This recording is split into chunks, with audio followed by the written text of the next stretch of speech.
dan setiap peluh keringatnya dan paruhan waktu yang telah diberikan untuk mengadakan acara ini.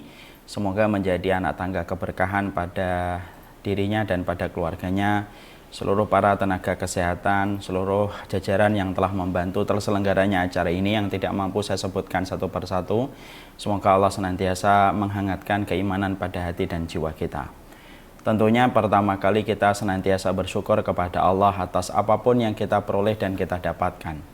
Kalaupun kita mendapatkan mendung pada kehidupan kita, maka sesungguhnya musim yang cerah dan musim yang sejuk telah kita lewati lebih banyak daripada mendung yang kita dapatkan. Kalaupun kita mendapatkan kesulitan pada pandemi ini selama 6 bulan yang terakhir, maka ibaratnya gerimis yang datang pada kehidupan kita. Adapun nikmat yang Allah berikan kepada kita sebagaimana hujan deras berbulan-bulan yang tidak ada hentinya. Sesungguhnya ujian itu adalah seujung kuku, adapun nikmat yang Allah berikan kepada kita seluas samudra yang tidak ada tepinya. Inilah yang menjadikan kita senantiasa beruntung ketika kita bersandar kepada Allah yang sempurna di dalam zat-Nya, sempurna di dalam sifat-Nya. Walaupun kita sering membalas setiap kenikmatan dengan dosa, walaupun sering kita membalas setiap dosa, setiap kenikmatan dengan dosa, tetapi Allah tidak pernah menghentikan laju nikmat-Nya pada kehidupan kita, untuk membuktikan kepada kita bahwasanya bersandar kepada Allah itu tidak akan pernah kecewa. Sumber penyesalan terbesar pada kehidupan kita bukanlah ketika kita tidak mendapatkan materi, bukan pula ketika tidak mendapatkan keturunan. Tapi sumber penyesalan terbesar pada kehidupan kita adalah ketika kita banyak berharap kepada manusia dan meninggalkan harapan yang harusnya sejatinya kita berikan kepada Allah. Nah, inilah yang menjadikan kita bersyukur, bukan bahagia yang menjadikan kita bersyukur, tapi bersyukurlah pasti kita akan dibahagiakan oleh Allah Subhanahu wa taala.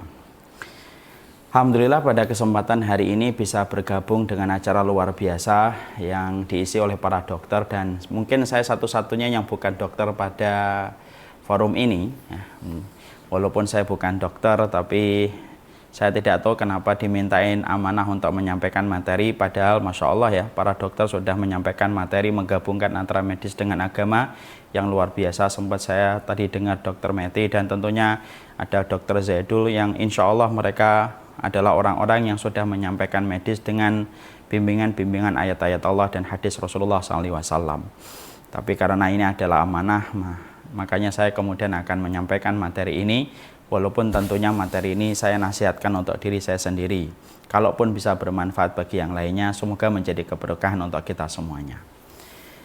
Ketika kita membicarakan keturunan, saya memiliki sebuah kisah nyata yang saya dapatkan. Ada satu keluarga yang mereka sudah lama tidak mendapatkan keturunan dan mereka pulang pergi ke dokter untuk membantu mereka dalam terapi mendapatkan keturunan. Kita sama-sama tahu bahwasanya keturunan memiliki bayi bagi satu keluarga merupakan impian kecil yang luar biasa. Karena semesta mungil keluarga itu akan beda rasanya ketika ada suara anak kecil yang menangis dan tertawa di antara pasangan yang telah dihalalkan oleh Allah. Mereka bolak-balik ke dokter selama 5 tahun dengan berbagai macam terapi yang terus mereka lakukan dan tentunya dengan biaya yang tidak murah. Sampai pada waktu 5 tahun itu berlalu, kemudian mereka akhirnya berhenti. Sang istri merasa kelelahan, keletihan, lalu akhirnya mengatakan kepada sang suami, silakan sang suami untuk mengambil apa yang dipandang perlu. Tapi sang istri berkata kepada suaminya, saya sudah letih, bukannya saya tidak mau berikhtiar, tapi ikhtiar ini saya sudah anggap cukup, sudah 5 tahun saya melakukan ikhtiar. Akhirnya sang suami memahami kehendak sang istri, kemudian sang suami tidak memaksakan keinginannya, lalu memberikan rileks kepada sang istri untuk memilih apa yang membuat dia nyaman. Berlalulah pernikahan mereka sampai tahun yang ke-6, tahun yang ke-7, dan pada tahun yang ke-8. Ketika mereka betul-betul sudah pasrah dan tidak sama sekali mengharapkan apapun lagi kecuali itu merupakan bagian dari pertolongan Allah. Ketika mereka sudah pasrah sepasrah-pasrahnya, tiba-tiba tidak percaya sang istri kemudian ternyata hamil dan mendapatkan momongan. Habis itu mendapatkan momongan lagi dan terus sampai hari ini. Disitulah kita menjumpai bahwasanya kadang-kadang manusia itu ketika sedang berikhtiar, kadang-kadang Allah menguji ikhtiarnya ketika Allah tidak langsung memberikan kepada mereka keturunan. Tapi ketika mereka sudah betul-betul pasrah kepada Allah Subhanahu wa taala, Disitulah justru Allah itu memberikan apa yang mereka harapkan. Allah memberikan kepada mereka keturunan, sesuatu yang sejatinya sudah tidak lagi menjadi prioritas mereka, karena prioritas mereka adalah keridhaan mereka kepada takdir Allah. Dan justru ketika mereka menempatkan keridhaan mereka kepada takdir Allah lebih besar daripada harapan mereka memiliki keturunan, disitulah Allah yang bekerja dengan luar biasa untuk memberikan keturunan kepada mereka. Inilah yang disebut dengan kekuatan tawakal yang luar biasa. Makanya Imam Ibnu Qayyim itu ketika bercerita tentang tawakal, beliau berkata di dalam kitabnya Madarijus Salikin, tidak ada gambaran tawakal yang paling luar biasa kecuali tawakalnya ibunya Musa. Ketika ibunya Musa melahirkan, beliau berdegup kencang jantungnya, dan beliau berharap bahwasanya putra yang akan dilahirkan beliau itu tidak laki-laki. Tapi apalah daya, ketika melahirkan ternyata anaknya berjenis laki-laki. Padahal pada saat itu Fir'aun memiliki datasemen khusus. Datasemen khusus ini khusus untuk membunuh bayi laki-laki yang lahir di kota Mesir. Maka dengan serta-merta Allah memberikan kepadanya ilham kepada ibunya Musa supaya menghanyutkan Musa di atas sungai Nil. Dan kita paham, bagi yang pernah datang ke Mesir, bagi yang pernah menjumpai sungai Nil, kita akan jumpai sungai Nil itu sungai yang lebar, sungai yang cukup deras airnya. Tapi Masya Allah, kita lihat bagaimana tawakalnya seorang ibunya Musa, meletakkan Musa pada keranjang, lalu dihanyutkan Musa di atas air tersebut, dan dia hanya berbekal satu, rasa tawakal dia kepada Allah Subhanahu wa Ta'ala. Perhatikan Allah ketika mengurus hambanya ketika sudah bertawakal. Bagaimana Allah jadikan keranjang yang mengangkut Musa, kemudian dibelokkan oleh Allah dengan air yang Allah berikan petunjuk. Air itu belok ke tempat pemandian Asyah binti Muzahim, istrinya Fir'aun. Lalu dijadikan bagaimana istrinya Fir'aun jatuh cinta kepada bayi kecil yang bernama Musa itu. Pandangan matanya langsung jatuh cinta dan kepincut dengan Musa. Didekaplah Musa. Lalu dia mendatangi suaminya yang terkenal dengan kediktatoran yang luar biasa. Dan perhatikan cara Allah bekerja. Ketika Allah ingin memberikan hadiah terbaik kepada ibunya Musa yang sudah bertawakal dengan sepenuh hati, dijadikan Fir'aun yang biasanya keras, yang dijadikan Fir'aun yang biasanya benci kepada bayi laki-laki yang lahir setelah dia bermimpi, dijadikan hatinya untuk menerima permintaan dari istrinya Asyah binti Muzahim untuk mengangkat anak kecil itu menjadi pengecualian dan menjadi anak angkatnya mereka. Dibawalah Musa kecil ke kerajaan. Lalu ketika sudah sampai di kerajaan dan istana, Allah bekerja kembali. Allah jadikan Musa kecil menangis. Lalu kemudian Musa kecil kemudian menangis. Ketika menangis, Asyah binti Muzahim kebingungan apa yang harus dilakukan. Dayang-dayang berkata kepada Asyah binti Muzahim, dia kehausan dan dia butuh air susu. Lalu karena Asyah binti Muzahim itu tidak mengandung, maka tidak ada air susunya. Maka dia perintahkan wanita-wanita yang mengeluarkan air susu di istana untuk menyusui Musa kecil. Dan Allah bekerja kembali. Allah jadikan setiap wanita yang menyuguhkan air susunya kepada Musa, maka Musa memuntahkan air susu itu. Sampai akhirnya Asyah binti Muzahim kebingungan. Lalu datanglah dayang-dayang yang memberikan informasi. Beritahukanlah kepada seluruh warga Mesir yang memiliki air susu, siapa yang cocok susunya dengan dengan cucunya Musa kecil, maka itulah yang akan memberikan air susu kepada Musa. Dibuatlah pengumuman yang luar biasa bahwasanya siapa di antara wanita yang berhasil menyusui Musa kecil yang baru saja diangkat menjadi anak angkatnya Asyah binti Muzahim, maka dia akan diberikan hadiah, akan diberikan kedudukan, dan akan menyusui Musa yang menjadi anak angkatnya Asyah binti Muzahim dan Fir'aun. Seluruh wanita berjejer berharap untuk mendapatkan keberuntungan. Satu persatu wanita ketika memberikan air susunya, maka Musa itu menutup mulutnya dengan izin Allah. Tutup mulutmu. Maka Musa menutup mulutnya dari semua air susu yang disuguhkan kepada beliau. Sampai akhirnya kakaknya Musa tergopoh-gopoh, dia datang ke rumah lalu memberitahukan kepada ibunya, yaitu kakaknya Musa ini berkata kepada ibunya Musa, sesungguhnya telah ada pengumuman di istana, siapa yang bisa menyusui adik kita, maka sesungguhnya dia akan menyusui dan bertemu dengannya tiap hari dan akan diberikan hadiah yang luar biasa. Bergegas ibunya Musa datang ke istana, lalu kemudian ikut antri di dalam menyusui Musa kecil yang telah diangkat menjadi anak angkatnya Asyah binti Muzahim. Dan ternyata apalah yang terjadi? Ketika ibunya Musa akhirnya menggendong kembali Musa yang tadi dihanyutkan di atas sungai Nil, lalu Allah bekerja kembali. Buka mulutmu Musa. Maka Musa membuka mulutnya dan menyusui kepada ibunya Musa, dan dikembalikanlah Musa kepada pangkuan ibunya dengan cara yang paling lembut tanpa pertumpahan darah, tanpa ada senjata dan tanpa ada tombak ketika Allah sudah menginginkan untuk memberikan hadiah kepada mereka yang bertawakal kepada Allah. Dua kisah ini saya sampaikan kepada antum semuanya untuk menjadi mukadimah yang sangat penting. Bahwasanya terapi untuk mendapatkan keturunan itu bukan hanya bicara tentang masalah kesehatan dan pola makan. Tapi di antara perkara yang sejatinya harus kita lakukan adalah menjaga pola pikir kita supaya pola pikir kita itu tenang. Karena salah satu perkara yang saya tahu ketika salah satu pasangan itu stres sedikit, maka itu akhirnya menggagalkan kandungan untuk mendapatkan buah dan mendapatkan pembuahan. Maka inilah yang menjadikan akhirnya kita mengetahui menjaga pola pikir bagi pasangan yang sudah menikah dan belum diberikan keturunan itu sama pentingnya dengan menjaga pola makannya. Karena dua-duanya itu sangat berefektif di dalam memberikan kontribusi supaya pembuahan itu terjadi pada rahim seorang wanita. Makanya inilah yang kita ingin sampaikan, inilah pentingnya bagaimana kita ini sebagai orang-orang yang menjadi hambanya Allah memahami apa yang sebenarnya harus kita pahami ketika momongan itu tidak kunjung datang pada pernikahan kita. Dan kita tahu betul bahwasanya momongan merupakan sesuatu yang membuat semesta mungil keluarga kita itu akan sangat berbeda nuansanya dan atmosfernya. Tapi bagaimanapun kita harus tahu bagaimana cara berpikir bagi pasangan yang belum dikaruniai dengan momongan supaya pola pikirnya tetap tenang, supaya dia tidak terkena frustasi, supaya dia tidak depresi. Karena apalah artinya pola makanan yang kita jaga tetapi pola pikirnya tidak kita jaga. Frustasi dan depresi pun bisa menyebabkan panasnya air dan menyebabkan gagalnya pembuahan di rahim seorang wanita.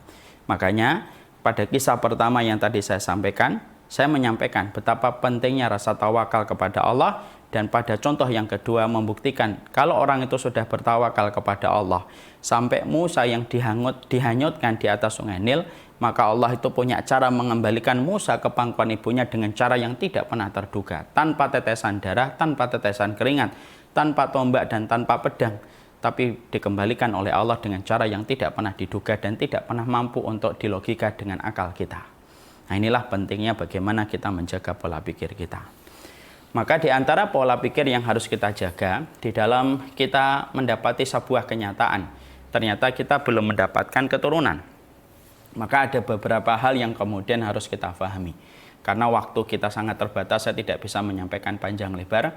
Maka saya akan menyampaikan secara ringkas-ringkas saja. Apa sih yang dinasihatkan oleh para ulama untuk memberikan nasihat kepada setiap pasangan yang hari ini mendapatkan ujian dalam kehidupan rumah tangga mereka ketika mereka belum kunjung mendapatkan suara anak kecil yang hadir di tengah-tengah mereka, suara bayi yang hadir di tengah mereka memberikan kemesraan dan menjadi tali kasih di antara ayah dan seorang ibu di dalam berumah tangga.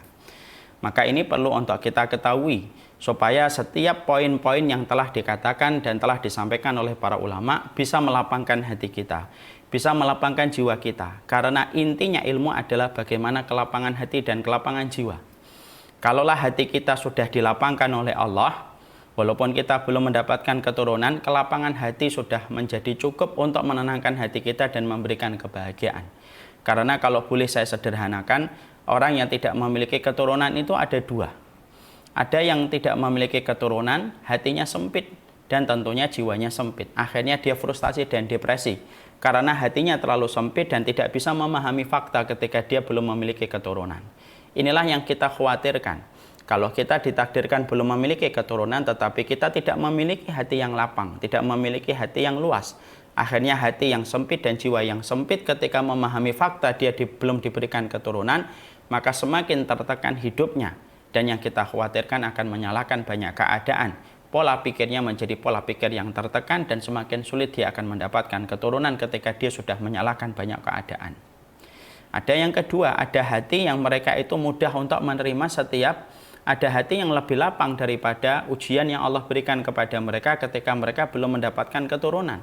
Sehingga ketika mereka hatinya lapang, jiwanya lapang, walaupun mereka belum mendapatkan keturunan, ujian itu terasa sangat ringan dibandingkan lapangnya hati yang mereka miliki. Dan itulah yang kita inginkan. Kita ingin lapangnya hati kita di balik setiap ujian yang Allah hadirkan pada kehidupan kita. Dan sesungguhnya siapapun yang telah dilapangkan hatinya oleh Allah, maka dia akan mudah bertawakal. Ketika sudah dilapangkan hatinya oleh Allah, semua masalah tidak akan pernah merenggut kebahagiaan dan keceriaan dalam hidupnya. Karena dia tahu pertolongan Allah itu selalu lebih besar daripada ujian yang dia peroleh dan dia dapatkan selama betul-betul dia tahu ilmunya bagaimana memahami setiap ketentuan takdir.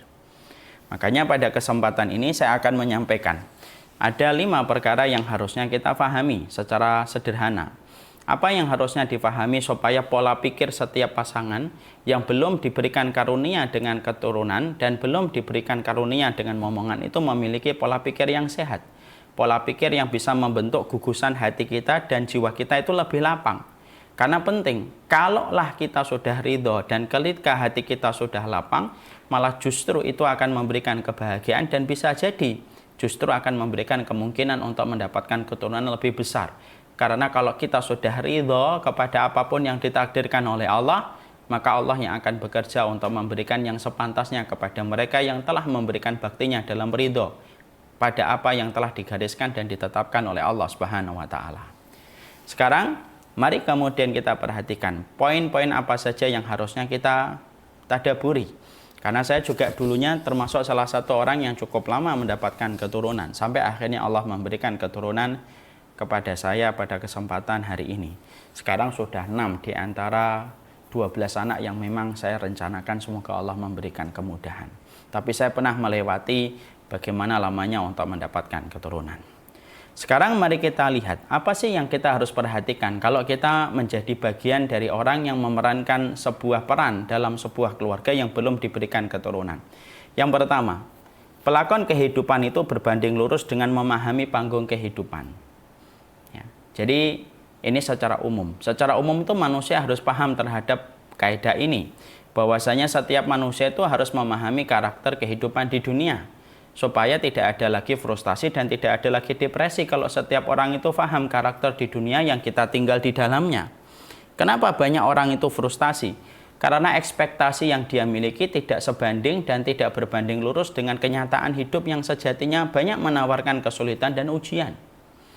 Makanya setiap pelakon kehidupan kita semuanya, baik yang sudah punya anak ataupun yang belum diberikan keturunan, seharusnya kita ini paham alur kehidupan kita di dunia itu semacam apa.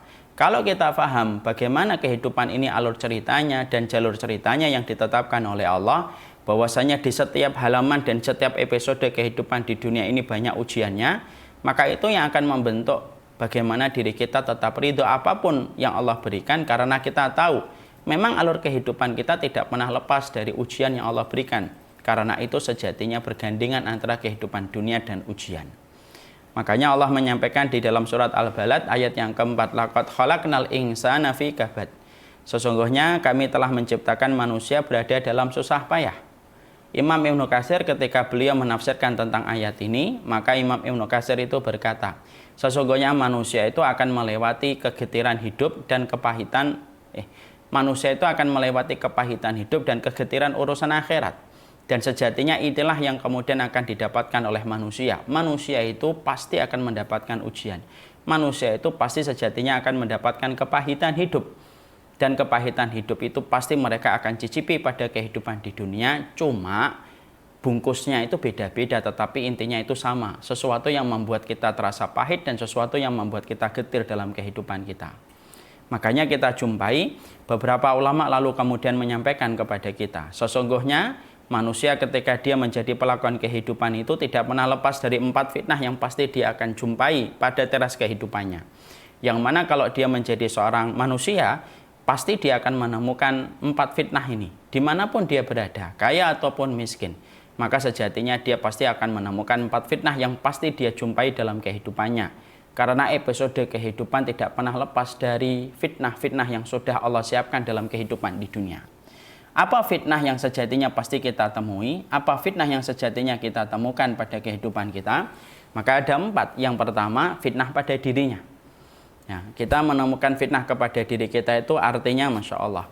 Artinya adalah kita mendapati fitnah itu bisa jadi kesehatan, bisa jadi kemudian rahimnya panas, bisa jadi airnya tidak bisa membentuk janin, ataupun sederet hal-hal yang menjadi fitnah pada kehidupan diri kita. Ada orang yang gampang sakit, orang yang gampang rapuh, itu termasuk fitnah pada dirinya. Dan ini termasuk salah satu fitrah yang Allah berikan pada kehidupan kita. Ini sesuatu yang tidak bisa kita tampik. Karena sesungguhnya dunia itu tidak bertiup sesuai dengan kehendak kita. Yang meniupkan angin pada kehidupan kita itu Allah. Dan kita ini hanyalah hamba dan budak dari apa yang Allah gariskan pada kehidupan kita. Makanya orang itu akan mendapatkan fitnah pada dirinya. Dan kita tidak bisa bertanya kenapa. Kenapa ya Allah? Tidak bisa kita berkata begitu. Karena apa? La yus'alu amma yaf'alu wa hum yus'alun. Karena sesungguhnya Allah tidak pernah ditanya tentang apa yang Allah yang lakukan, dan kitalah yang akan ditanya oleh Allah. Dan tetapi semua manusia itu pasti akan mendapatkan fitnah pada dirinya. Yang kedua, dia pasti akan mendapatkan fitnah pada keluarganya. Dan tentunya kita paham fitnah pada keluarga itu bermacam-macam. Mari kita lihat dalam panggung kehidupan keluarga para nabi dan para rasul. Ada yang diuji dengan istrinya dan anaknya, yaitu contohnya adalah Nabi Lut. Ada yang diuji dengan anaknya, yaitu Nabi Adam dengan Qabil. Ada yang diuji dengan istrinya, yaitu adalah Nabi Lut. Ada yang diuji dengan anaknya, Nabi Nuh. Ada yang diuji dengan bapaknya atau pamannya Ibrahim. Ada yang diuji dengan suaminya, yaitu adalah Asyah dengan Fir'aun. Ada pula yang diuji dengan keluarga besarnya, yaitu Maryam bintu Imran. Ada pula yang diuji dengan paman-pamannya, yaitu adalah Rasulullah. Coba kita lihat.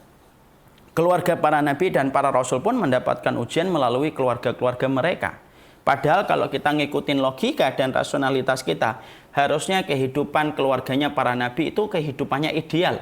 Harusnya bapaknya beriman, ibunya beriman, pamannya beriman, anaknya beriman, istrinya beriman. Karena mereka kehidupannya adalah kehidupan para rasul.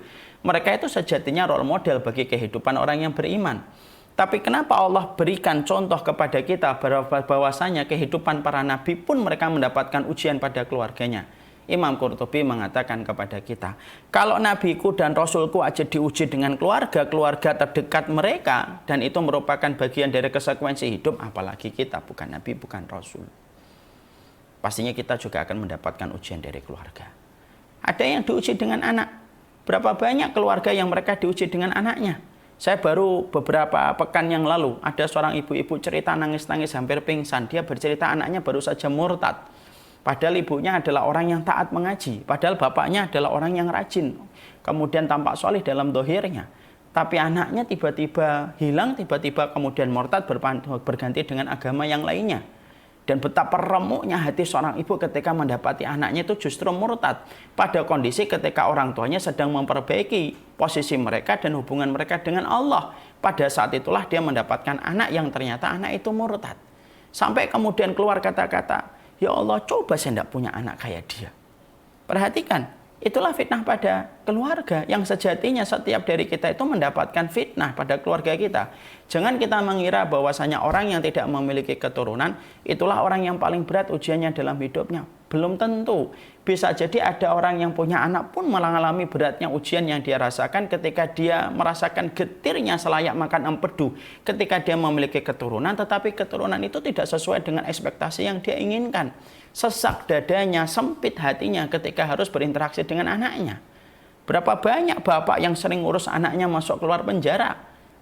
Semua ini merupakan bagian dari fitrah kehidupan yang Allah berikan pada kehidupan kita. Allah memberikan takaran itu sama dengan ujian. Bentuknya yang berbeda, tapi intinya tetap sama.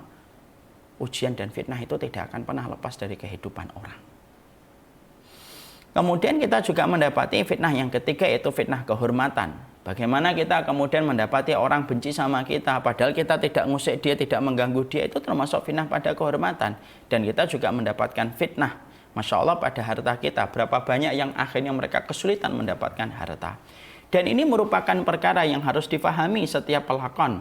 Baik dia berkeluarga ketika sudah punya keturunan, ataupun dia belum punya keturunan. Kenapa?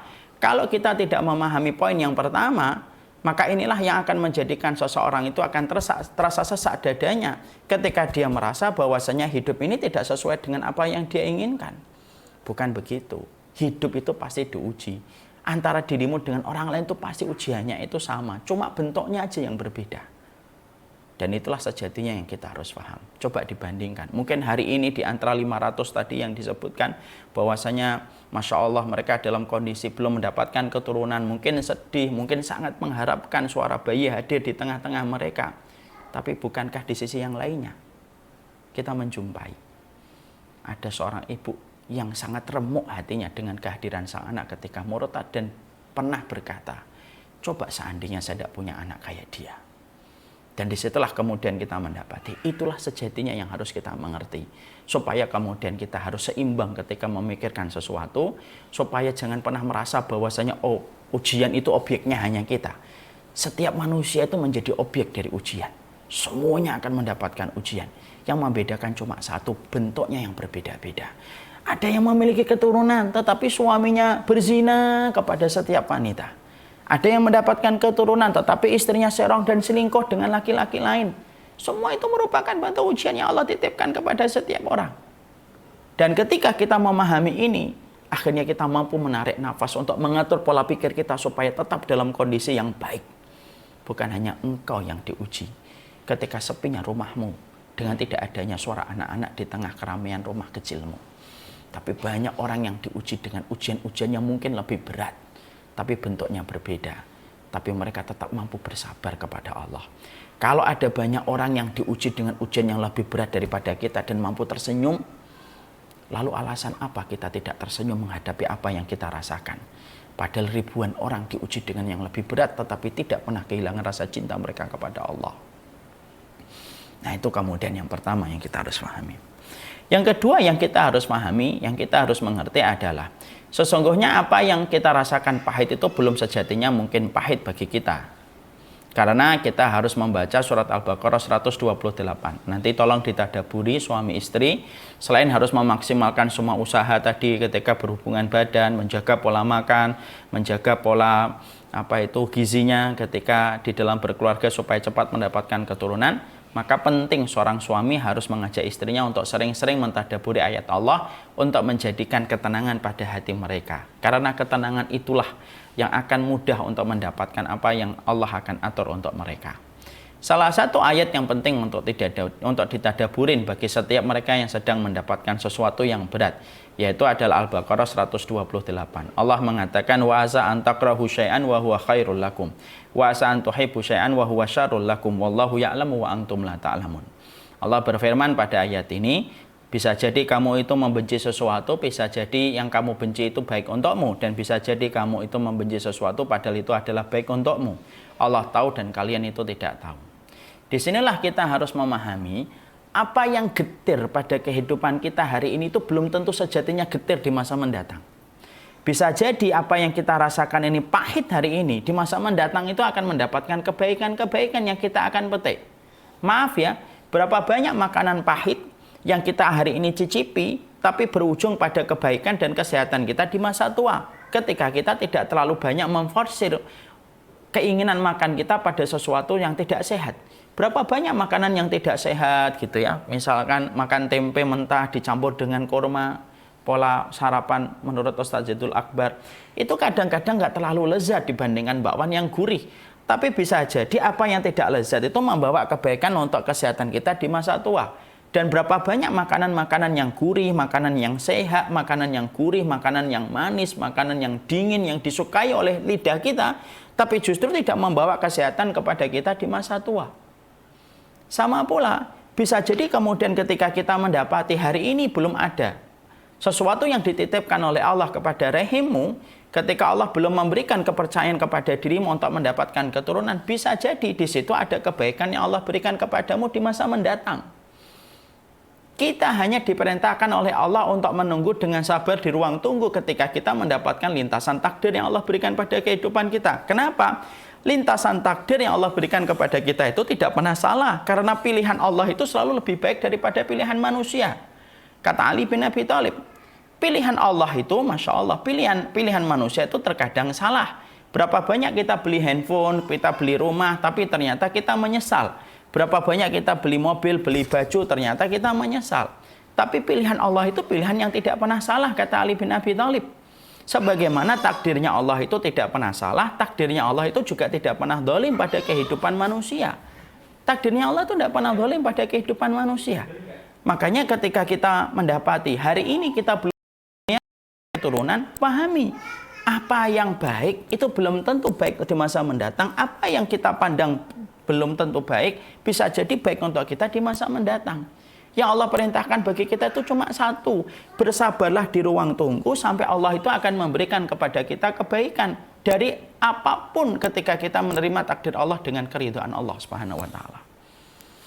Maka inilah sejatinya harus difahami. Makanya fihi khair, katakan setiap sesuatu itu ada kebaikannya. Setiap sesuatu ada kebaikannya. Saya akan sampaikan sebuah kisah nyata yang ada di dalam kitab. Mungkin kisah ini sudah sering saya ulang-ulang, tapi sangat layak untuk tetap saya ulang kembali untuk mengambil pelajaran. Ada satu raja yang sedang mengupas mangga, lalu kemudian jarinya itu hampir putus kena pisau. Lalu dia kesakitan. Ada Perdana Menteri yang solih dan berkata, fihi khair. Di situ ada kebaikannya. Sang raja marah. Kamu itu, jempolku mau putus, kamu mengatakan ada kebaikannya. Murka sang raja, dipecat Perdana Menterinya, dijebloskan ke penjara. Maka sang raja kesakitan, diobati oleh tabib kerajaan sampai beberapa hari agak membaik. Kemudian sang raja itu punya kebiasaan untuk berburu. Dia berburu bersama dengan beberapa tentaranya dan tidak terlalu banyak. Asiknya berburu, tidak sadar keluar dari batasan kerajaan. Singkat ceritanya ditangkap sama sebuah suku yang masih animisme, menyembah kepada patung dan memberikan tumbal kepada dewa-dewa sesembahan mereka. Semua tentaranya dibunuh, yang disisakan satu sang raja. Kenapa disisakan? Karena pakaiannya paling bagus, paling terawat, paling mulus fisiknya. Dan tidaklah dia menyisakan sang raja kecuali ingin dijadikan tumbal. Kemudian diseretlah sang raja, dibawa ke tengah-tengah pemukiman mereka di antara suku-suku animisme ini. Sudah mau dijadikan tumbal, menunggu satu sang dukun untuk datang memeriksa tumbal yang akan mereka persembahkan untuk raja mereka. Ketika sang dukun itu datang, diperiksa itu, kemudian sang raja dari ujung rambutnya sampai jempolnya, kakinya. Lalu kemudian sang dukun tertarik melihat bagaimana jempol tangannya terbungkus dengan kain. Dibukalah itu, diuraikan kain itu, dilihatlah bagaimana jempolnya itu hampir putus, terluka, masih kelihatan basah lukanya. Sang dukun berkata, ini tidak layak dijadikan tumbal, bebasin ini. Mana bisa kita menyerahkan tumbal kepada dewa kita dalam kondisi cacat tumbal yang kita berikan. Nanti dewa kita marah. Dilepaskanlah sang raja. Bergegas sang raja itu pulang, langsung menuju ke penjara Perdana Menteri, membebaskan Perdana Menterinya dan berkata, betul katamu, fihi khair. Hampir putusnya jempol saya itu ada kebaikan. Terima kasih ya. Aku kembalikan kamu menjadi Perdana Menteri kembali dan maafkan kesalahanku. Maka kemudian Perdana Menterinya tersenyum dan berkata, tidak apa-apa wahai sang raja. Kamu mau menjarakan aku pun fihi khair.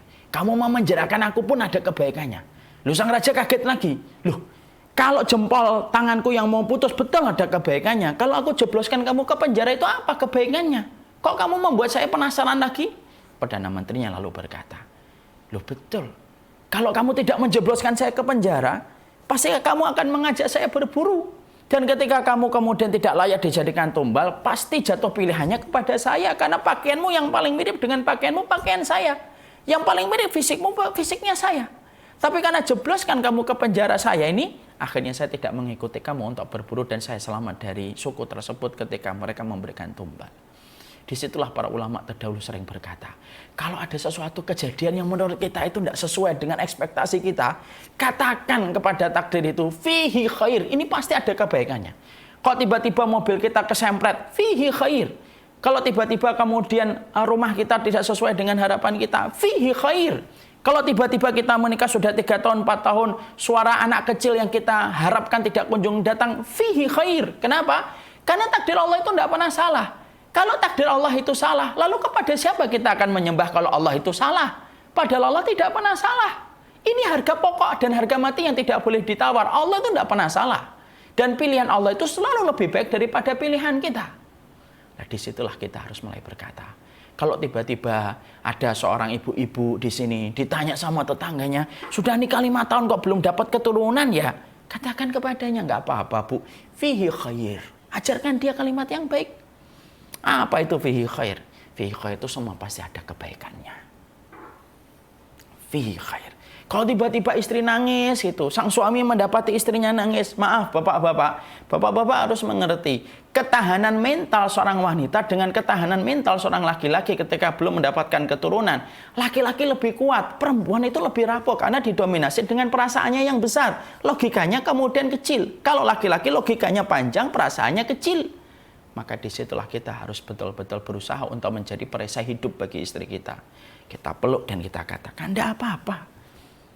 Saya menikahi kamu kalau belum mendapatkan keturunan. Fihi khair. Karena kita tahu keturunan itu bukan masalah kamu, itu semua Allah yang menentukan. Kata-katanya singkat, fihi khair. Tapi di situ ada banyak hal yang luar biasa kalau kita pahami dengan ilmu. Kemudian yang ketiga, yang kita harus mengerti adalah sejatinya gelap kita tentang satu manfaat di masa mendatang karena tugas kita hanya mendekat kepadanya.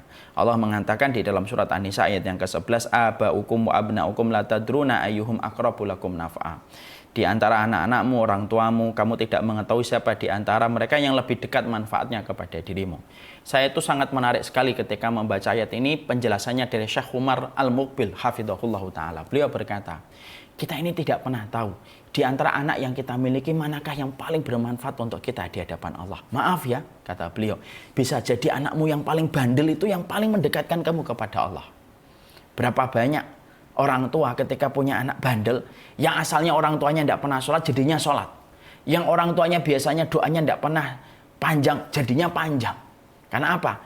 Allah itu yang paling tahu perkara mana yang bermanfaat untuk kita. Sama pula, bisa jadi ada orang tidak ditakdirkan punya anak, akhirnya kemudian dia memanjangkan malamnya, dia memperbanyak sedekahnya, dia mempersering istighfarnya dia yang jauh lebih banyak daripada sebelum-sebelumnya. Bahkan ucapan istighfarnya lebih banyak daripada temannya dia yang memiliki banyak anak.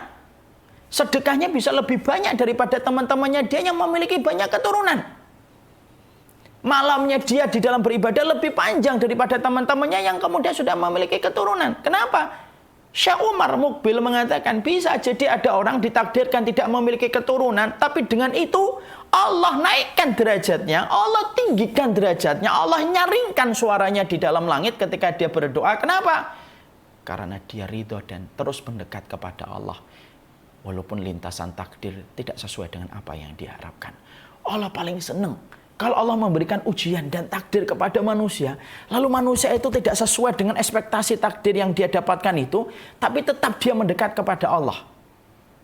Biasanya Allah akan menyelesaikan proses akhirnya kepada orang-orang yang semacam ini. Kita lihat kisah yang nyata tadi. 5 tahun mereka bolak-balik ke dokter, nggak dapat. Tapi setelah pasrah, ridho, justru Allah berikan kepada mereka sesuatu yang justru pada saat itu mereka sudah tidak lagi menempatkan itu pada nomor 1. Karena yang mereka tempatkan pada nomor 1 itu ridhonya Allah. Mungkin hari ini kita belum mendapatkan keturunan karena kita masih menempatkan anak itu lebih tinggi daripada keinginan kita untuk mendapatkan dan ridho kepada takdirnya Allah. Kalau ridho kepada takdirnya Allah itu masih menempati nomor 2, nomor 3, mungkin disitulah Allah itu masih kemudian melambatkannya. Tapi kalau kita betul-betul sudah ngerubah lagi obsesinya, yang kita tuju itu ridhonya Allah. Anak itu hanyalah wasilah, bukan tujuan. Anak itu bukan tujuan hidup. Anak itu merupakan anak tangga untuk menambah ketaatan kita kepada Allah.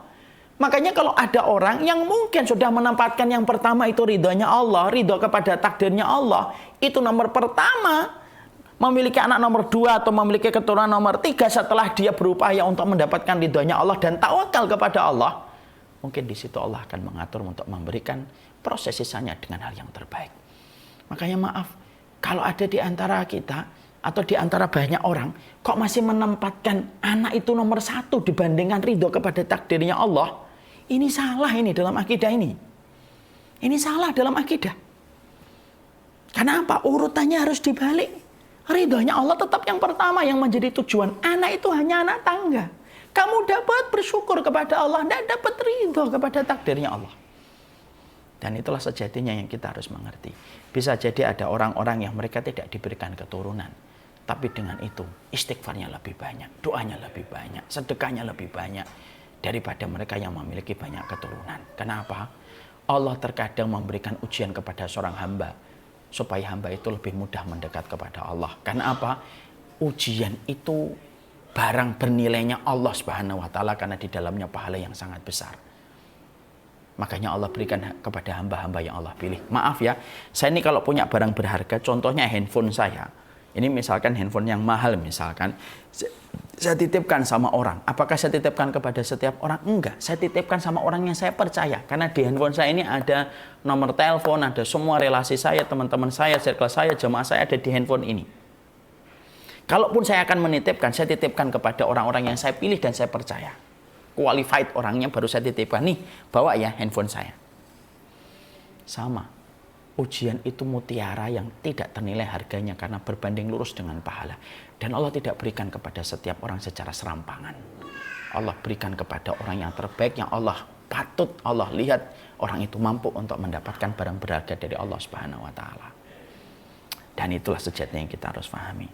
Kemudian yang keempat yang kita harus mengerti, sesungguhnya Allah kalau menutup satu pintu, Allah membuka pintu-pintu yang lain. Jangan hanya mikir satu pintu.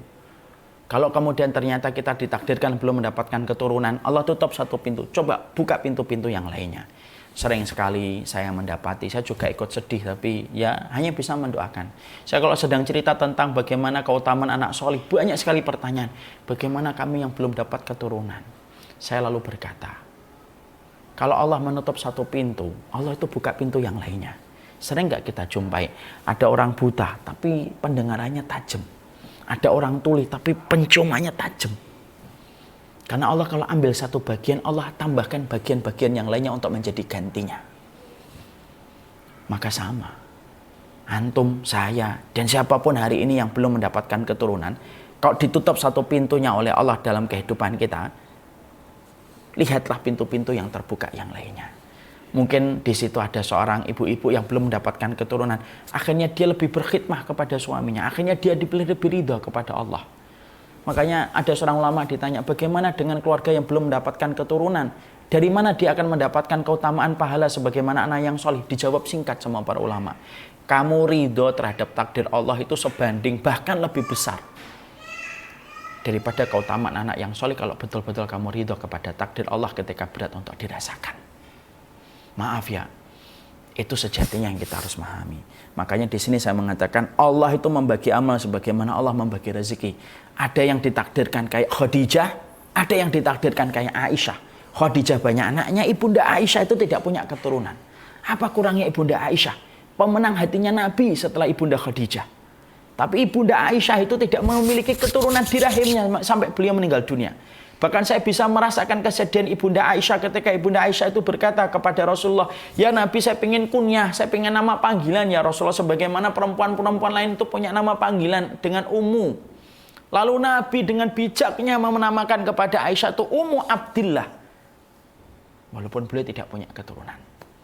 Supaya kemudian beliau bisa sama dengan ummu-ummu yang lainnya. Nabi memberikan hadiah, kamu aku namakan Ummu Abdillah.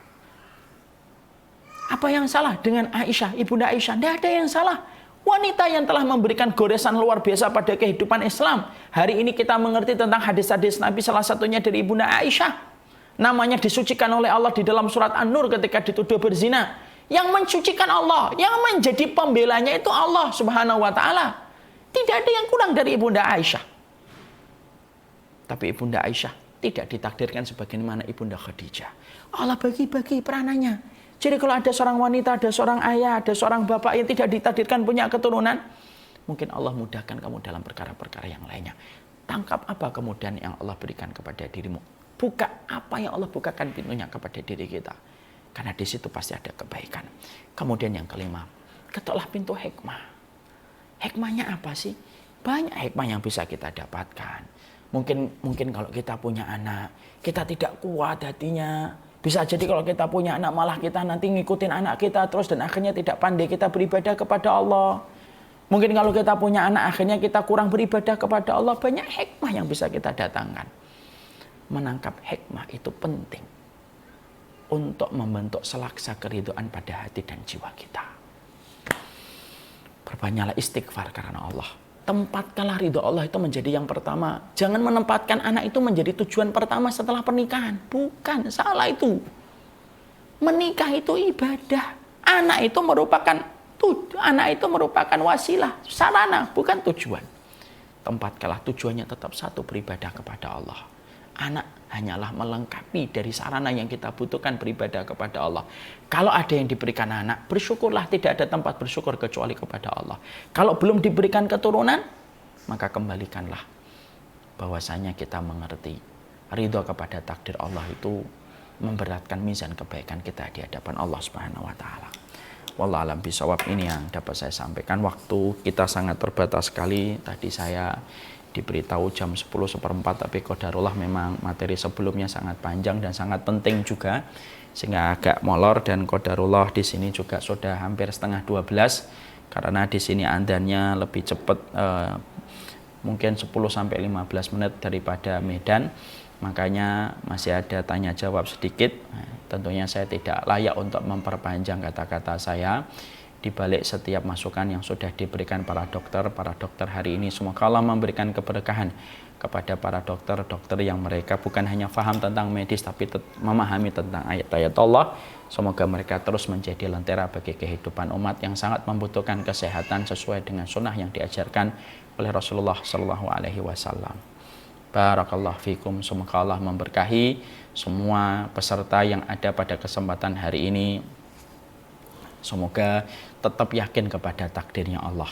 Kalau nanti ada yang diberikan keturunan setelah ini, tidak ada tempat untuk memuji kecuali kepada Allah. Kalau ada yang belum juga diberikan keturunan, berarti beruntunglah. Mungkin Allah menggariskan episode kehidupanmu sebagaimana kehidupan Ibunda Aisyah, dengan berbagai macam ujian yang beliau dapatkan dan beliau rasakan. Wallahu a'lam bishawab. Semoga Allah memberikan keberkahan untuk kita semuanya. Sekali lagi saya menyampaikan, anak itu bukan tujuan.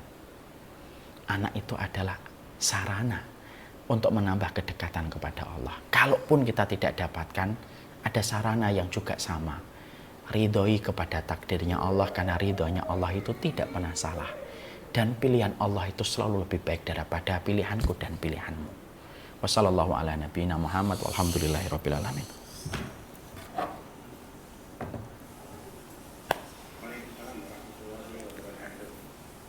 Alhamdulillah banyak yang membantu Pak Ustaz. Ya, baik dari seluruh peserta di chat kita juga menyampaikan hal yang sama. Barakallahu fiik Ustaz. Terima kasih untuk semua materi ilmu yang sudah disampaikan, dan alhamdulillah, masya Allah, panitia juga mendapatkan. Terima kasih karena telah menghadirkan guru-guru yang masya Allah, jazakumullah khairan katsira. Untuk sesi selanjutnya mohon waktu Pak Ustadz Umar Miftah LC. Ada 3 penanya yang bertanya, mohon berkenan untuk menjawab. Mohon izin kami bacakan. Pertama ada pertanyaan dari Ibu Yanti Mayasari di Jakarta. Assalamualaikum warahmatullahi wabarakatuh. Bertanya pada Pak Ustadz Umar Miftah, Ustadz, berapa lama melewati fase ikhtiar, menunggu buah hati hingga proses atau hikmah apa yang didapat? Berapa lama melewati fase ikhtiar, menunggu buah hati hingga proses atau hikmah apa yang didapat? Itu yang pertama.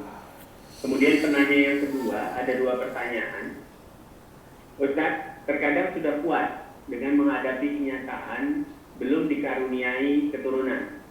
Tapi saat menghadapi pertanyaan orang di luar kita, itu menjadikan kita merasa menjadi manusia yang abnormal. Bagaimana menghadapi hal tersebut, Ustaz? Selanjutnya, mungkin jika omongan atau perkataan orang, kita bisa tidak menghiraukan. Namun jika pertanyaan itu keluar dari mertua, bagaimana kita menyikapinya, Ustaz? Setiap kali beliau mendoakan, selalu menangis. Sungguh menjadi terbebani dengan tangisan tersebut. Merasa sungguh mengecewakan orang tua. Mohon pencerahannya, Ustaz. Itu saja pertanyaan. Silakan. Ya. Yang pertama, tentunya cukup lama saya mendapatkan keturunan. Ya, hampir lebih dari 4 tahun lebih. Tapi alhamdulillah Allah akhirnya memberikan saya keturunan. Segala puja dan puji hanya kepada Allah Subhanahu wa Ta'ala. Kemudian yang kedua, bagaimana kita kalau menghadapi omongan orang? Maaf Ibu, maaf Bapak ya. Omongan manusia itu hanya sepanjang lidahnya. Segini doang. Dan bisa jadi omongan itu harus kita sikapi dengan kita itu berbaik sangka. Mungkin dia ngomong kayak gitu karena mungkin dia merindukan kita ini punya anak. Karena menurut dia kita ini kalau punya anak lucu banget kali. Maka sesungguhnya itu saja yang kita pahami, dan kita harus berbaik sangka dengan ucapan yang dia sampaikan ketika bertanya, kok belum punya anak gitu. Ya alhamdulillah gitu. Bukankah Nabi Zakaria juga lama mendapatkan anak dan tidak ada yang masalah dari Nabi Zakaria? Bukankah Ibunda Aisyah malah justru tidak mendapatkan anak dan tidak ada masalah bagi Ibunda Aisyah di hadapan Allah? Kalau kita memiliki perasaan abnormal, berarti kita harus mentadaburi kisah-kisah orang soleh yang banyak diuji dengan masalah keturunan. Bukan hanya dirimu yang diuji dengan keturunan. Banyak orang yang bertebaran di atas muka bumi ini yang kesolihannya luar biasa pun mendapatkan ujian yang sama dengan keturunan. Kalau kita menghadapi mertua kita yang meneteskan air mata, jangan itu menjadi beban. Tapi jadikanlah itu menjadi bagian dari husnudzon dan ikhtiar. Peluk mertuanya, dekap dengan baik, katakan bahwasanya jazakumullah khair, sudah didoakan Bu, dan semoga doanya Ibu membuka pintu langit. Lebih baik mengolah apa yang kita dapatkan menjadi sesuatu yang baik, itu kan lebih baik. Bukankah sampah itu kalau kita punya ilmunya bisa dirubah menjadi barang yang bermanfaat dan dijual kembali, padahal itu sampah. Di Bekasi sini itu ada Bantar Gebang. Ada banyak orang yang hari ini tuh sukses kaya raya dengan mengelola bisnis sampah. Ternyata sampah itu kalau punya ilmunya, itu bisa diolah menjadi sesuatu yang bermanfaat. Kalau sampah saja bisa diolah menjadi sesuatu yang bermanfaat, omongan orang yang mengatakan kapan punya anak, semoga punya anak, saya yakin itu tidak lebih rendah daripada sampah. Itu ucapan yang menurut saya secara dohirnya baik. Kelola saja. Jadikan kita punya alat untuk mengelola setiap apa yang kita dapatkan untuk menjadi kebaikan untuk kita. Kalaupun terasa sesek dadanya, pahami satu. Omongan manusia itu hanya sepanjang lidahnya. Sudah cukup. Orang yang bahagia itu orang yang mereka tidak mengharapkan apa yang dikatakan manusia, tapi dia mengharapkan bagaimana posisi dia di hadapan Allah. Itu lebih penting dan tentunya itu lebih baik untuk menyibukkan kita di dalam kebaikan. Wallahu a'lam bishawab.